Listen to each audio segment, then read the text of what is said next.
한번 따라해 보겠습니다. 내 마음이 그를 의지하여.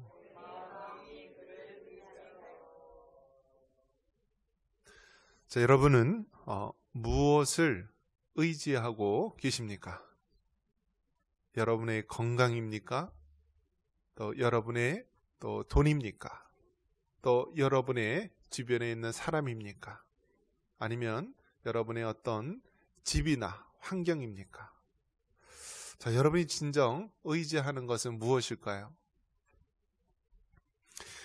오늘 읽은 시편 28편 다윗의 시인데요.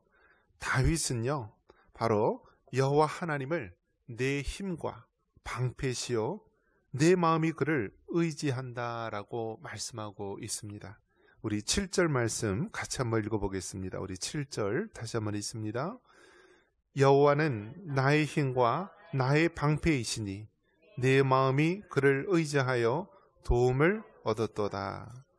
그러므로 내 마음이 크게 기뻐하며 내 노래로 그를 찬송하리로다. 아멘.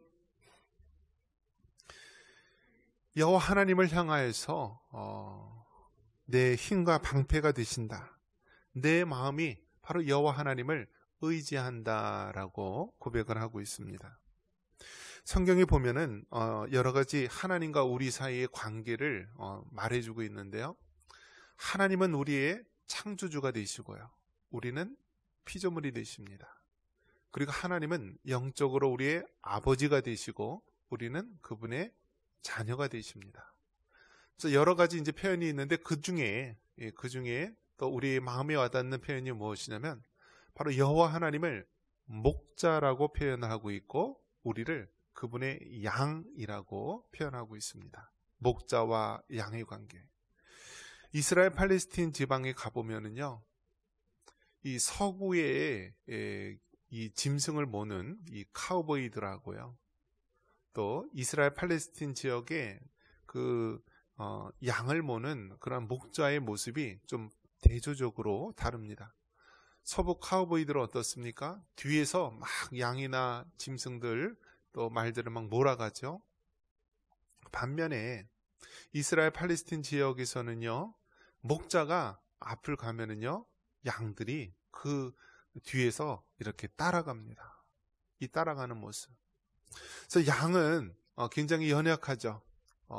사나운 짐승이 먹이가 될 수도 있고요. 눈이 보이지 않아서 절벽에 떨어져서 또 다치거나 죽을 수도 있고요.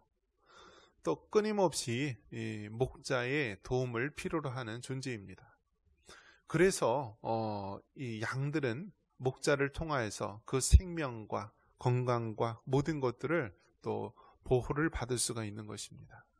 마찬가지로 하나님이 우리에게 목자가 되신다라고 말씀합니다. 그래서 목자 되신 우리 하나님, 우리 주님을 따라가게 되면은요, 그분이 우리를 생명의 길로, 또 안전의 길로, 또 형통의 길로 인도해 주시는 것입니다. 여호와 하나님을 의지한다라고 말씀하고 있습니다. 의지한다는 것. 성경에 보면 계속해서 우리에게 말해주고 있는 것이 무엇이냐면 너희들은 도울 힘이 없는 인생을 의지하지 말라. 이 땅에 썩어 없어질 것을 의지하지 말라. 영원하신 하나님, 그 하나님을 의지하라고 말씀을 해주고 있습니다. 자녀들은 누구를 의지할까요? 부모님을 의지하죠. 그런데 여러분 안타깝게도 부모님이 영원토록 또 함께 할 수 있나요? 또 부모님이 자녀들을 또 보호하고 돌보고 싶어도요, 또 그렇게 능력이 안 돼서 하지 못하는 경우도 많이 있죠. 또 결혼을 하면 어떻습니까? 서로 사랑하는 사람이 있으면 우리가 결혼 서약대로 정말 이 검은 머리 팥뿌리가 될 때까지 평생을 그렇게 사랑하며 서로 보호하며 그렇게 갈 수 있습니까? 또 사람이기에 연약하기에 그렇지 못하는 경우가 많이 있습니다. 그런 것을 보면은 우리에게 이 땅의 사람, 이 땅의 인생은 우리에게 참 도움이 될 수 없고 또 우리가 영원토록 의지할 수 있는 대상이 아닌 것입니다. 그래서 여러분, 사람은요, 믿음의 대상이 아니라 사랑의 대상이다라는 말이 있습니다. 한번 따라해 볼까요? 사람은 믿음의 대상이 아니라 사랑의 대상이다. 즉, 이 말이 무슨 뜻입니까? 사람을 믿으면은요, 믿는 도끼 어떻게 돼요? 발등 찍힌다라는 말이 있고요. 또 능력이 안 돼서 또 그 믿음대로 해줄 수가 없는 거예요. 그래서 사람은 믿음의 대상이 아닙니다. 우리가 의지할 대상이 아니에요. 우리는 단지 그 영혼을 사랑하고요, 그 영혼을 위해서 기도할 뿐입니다. 그렇기 때문에 우리가 누구를 의지하느냐, 이것이 참 중요한 것입니다. 여러분, 만약에 우리나라가 이제 1945년 해방이 돼서요, 만약에 어떤 미국이나 유엔군의 어떤 그런 지원이 없이 러시아, 그 당시 소련이죠. 소련에 의해서, 이 북한에 의해서 통일이 되었을는지 모르지만 한 민족, 한 나라로 되었다라고 하면은요, 지금 어떠한 모습으로 여러분 되어 있을 것 같다고 생각하십니까? 우리나라가 해방 이후 이제 만약에 통일이 되었다. 그러면 어떤 모습으로 되었을 거라고 생각하십니까? 우리는 흔히 생각하기를 북한도 남한처럼 잘 살 것이다 라고 생각을 하는데요, 또 한편으로 보는 입장이 무엇이냐면 남한도 북한처럼 가난하게 될 것이다 라고 보는 입장입니다. 그러니까 우리나라가, 남한이 자유민주주의가 되지 않고 자, 북한에 의해서 이 통일이 되었으면은요, 우리 남한의 상태가 어떠냐면은 저 북한하고 똑같이 가난한 나라로 되었을 것이다. 그래서 가장 비슷하게 보는 나라가 무엇이냐면 미얀마 같은 나라. 아직도 미얀마에서는요, 이 나라가 계속 군사 정변과 또 난리로 인하여서 난민들이 발생하고요, 어지러운 가운데 있지 않습니까? 그러니까 우리나라가 잘 사는 나라가 되는 것이 아니라 우리나라가 북한과 같이 가난한 나라로, 미얀마와 같이 동남아의 그러한 가난한 나라로 전락해 있을 수 있다라고 보는 것입니다. 그런데 하나님은 정말 기묘하신 하나님, 놀라우신 하나님이신데요, 그 하나님께서 그 한 사람을 훈련을 시키시잖아요. 한성 감옥에서 5년 8개월 동안 이 수감 생활을 합니다. 그 신분은 사형수의 신분으로서 한성 이 감옥에 갇히게 됩니다. 그 젊은이는요, 이 우리나라 구시대의 그 모든 학문들을 다 섭렵했던 인물이죠. 그리고 20살에는 선교사님이 세운 배제학당에서 공부를 했습니다. 그래서 동양 학문과 서양 학문을 배웠고, 선교사님이 세운 배제학당에서 어떤 기독교 복음을 듣게 됩니다.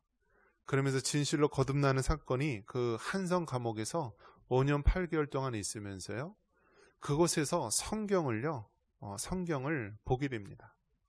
근데 성경을 보는데 그 안에서도 이 죄수의 신분으로서 착고에 매여 있고 제대로 성경을 자유롭게 볼 수 있는 상황이 아니죠. 그래서 다른 사람이 성경을 넘겨줘야만 간신히 성경을 또 계속, 그래서 때로는 그 성경 한 장을 하루 종일 다른 사람이 넘겨줄 때까지 기다리면서 그러한 세월을 보냈던 인물이죠. 그래서 그 인물이 누구입니까? 바로 우리나라 이 건국 대통령, 이승만 대통령 아닙니까? 그래서 하나님께서는요, 그분은 정말 너무나 천재이고 너무나 뛰어난 사람이기 때문에 아직도 그분의 기록이 깨어지지 않는다라고 합니다. 조지 워싱턴 대학, 또 하버드 대학 석사, 또 프린스턴 대학에서 박사를 5년 만에 했는데요. 전 세계적으로 아직도 그 5년 만에 학부서부터 석박사를 5년 만에 한 사람이 없대요. 그 기록이 깨어지지 않는데 그만큼 명석한 두뇌와 모든 것들을 가졌는데 우리가 기독교인으로서 바라봐야 될 것은 그리스도인으로서 하나님께서 그 장로님으로서 예배해 놓고 그렇게 세웠다라는 것. 그런데 그 이승만 대통령이요, 감옥에 있었을 때 성경을 읽었는데요. 나중에 이승만 대통령이 이제 돌아가신 이후에 그가 즐겨보던 이 성경책에 보면은 이 성경책 그 앞부분에 성경 구절 하나가 탁 써 있다라고 합니다. 그래서 이 가장 좋아하는 성경 구절을 그 앞에다 썼는데 그 성경 구절이 무엇이냐면 갈라디아서 5장 1절이었다라고 말합니다. 그 갈라디아서 5장 1절은 자유에 대한 이야기인데요. 제가 읽어드리겠습니다. 그리스도께서 우리를 자유롭게 하려고 자유를 주셨으니 그러므로 굳세게 서서 다시는 종의 멍에를 매지 말라. 그러니까 이승만 대통령은요, 이 성경 말씀을 읽으면서요, 이 갈라디아서 5장 1절 말씀을 읽고 이 평생에 최고 좋아하는 성경 구절, 평생에 의지하는 성경 구절로 삼은 것입니다. 그래서 그의 성경책 맨 앞부분에 이 갈라디아서 5장 1절 말씀을 붙잡고 어쩌면 그의 일평생에 그 모든 것들이 담겨있는 성경 구절입니다. 일본의 식민지로 있었을 때 식민지 해방을 위해서 그렇게 해방 운동을 위해서 살아왔고요. 또 많은 교육사업과 많은 일들을 했는데 항상 그의 마음속에 있었던 것이 무엇이냐면 이제 이 가난하고 동방에서 정말 이 작고 외세에 침략당하고 또 일본의 식민지로 있는 이 나라 민족이 오직 살 길은 바로 예수님을 믿는 기독교 나라가 되는 것이다. 그리고 이 나라가 교육이 바로 세워져서 미래를 위한 사람들을 바로 세워서 그래야만 이 나라가 해방이 되고 소망이 있다라면서 이 자유에 대한 갈망, 기독교 정신 또 성경 정신이 말하고 있는 그 예수님 믿음으로 말미암아 우리에게 주시는 참 자유. 그래서 다시는 종의 멍에를 맺지 말고 다시는 이 나라가 일본이나 강대국의 식민지로 되지 말고 그 하나님이 주신 자유를 잘 지켜나가자 하는 이 말씀을 평생에 사모하면서 또 그렇게 의지하였다라고 말하고 있습니다. 그런 면에서 보면 여러분 정말 하나님의 말씀이 여러분의 힘이 되시기를 바랍니다. 하나님의 말씀이 여러분의 방패가 되시기를 바랍니다. 비록 감옥에서 사형수의 신분이었고 또 수십 년 동안 그 나라 해방을 위해서 전 세계에 그렇게 쓸쓸히 돌아다녔던 그러한 한 젊은이, 한 인물이었지만 그에게는 이 하나님의 말씀을 의지하며 살았던 것입니다.